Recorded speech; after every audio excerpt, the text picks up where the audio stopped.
Alright guys, so let's look at example 5 here, okay? So we have the cubed root of 64y to the 6th.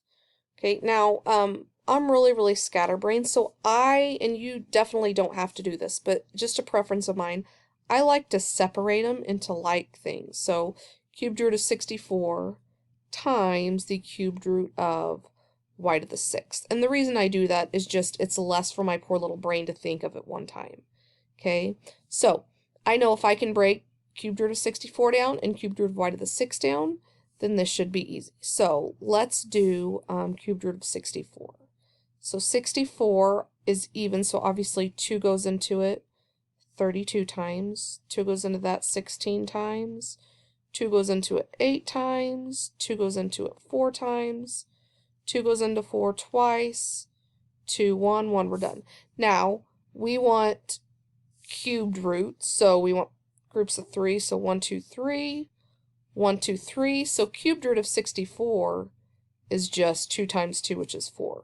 So 4 times, okay, well guys, we can think of, let me change colors here.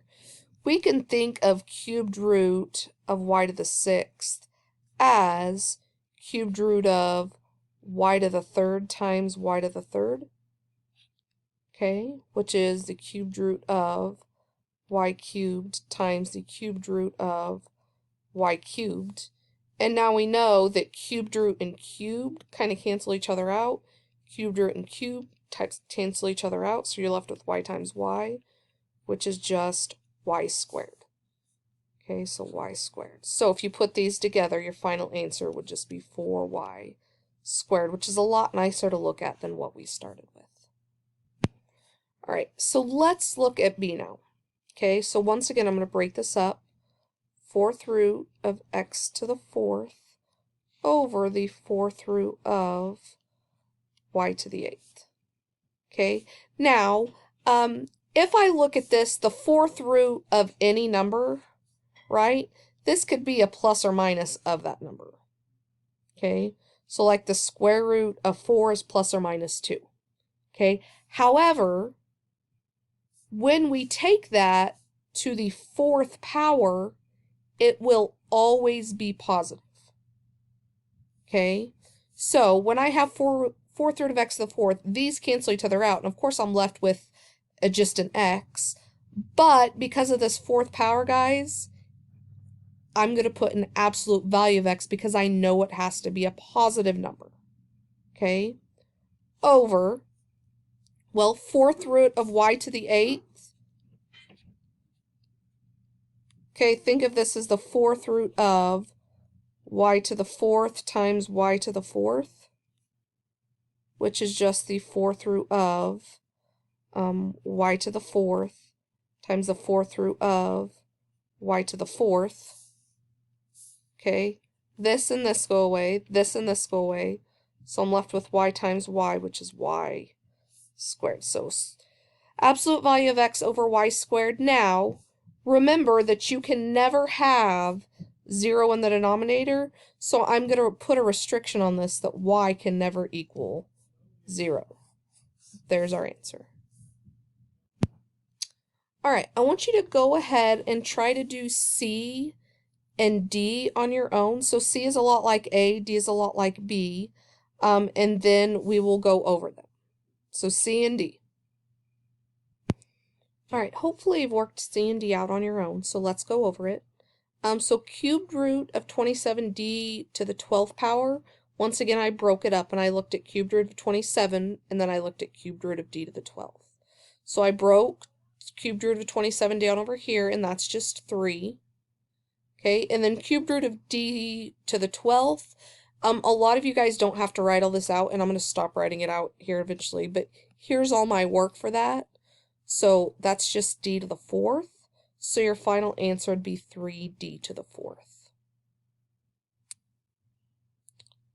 Alright, so if you look at d, once again I broke it apart. I looked at the numerator and denominator separately. So here again we have the 4th root, which could be plus or minus, but then when we take it to the 4th power, it can only be a positive. So once again, I'm going to put an absolute value of x up here. and then 4th root of y to the 16th simplifies to y to the 4th, and because we have a fraction, this y can never be 0 because we can never have a 0 in the denominator. All right, so let's look at e now. Okay, so once again, I'm going to separate this, and I'm going to do 4th root of 324 over 4 times the 4th root of n to the 15th over n to the 3rd times the 4th root of p to the 10th over p to the 8th. Okay, now immediately, maybe I should have done this before we even started, I can see here, remember, we cannot have a denominator equal to 0. So even if this simplifies, what we start with, we know that n cannot equal to 0 and p cannot equal to 0. So when we're done, we're going to have to put these stipulations on this.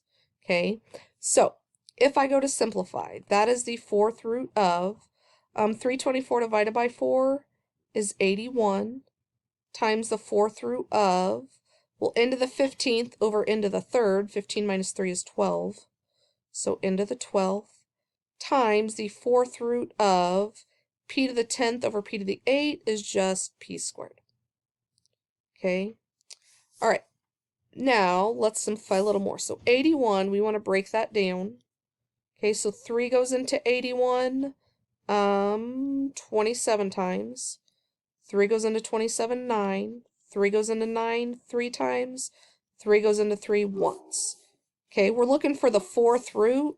So 1, 2, 3, 4. Okay, so this is just equal to 3. That worked out nicely.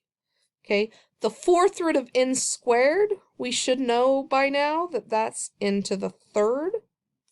And then this here, let's think of this.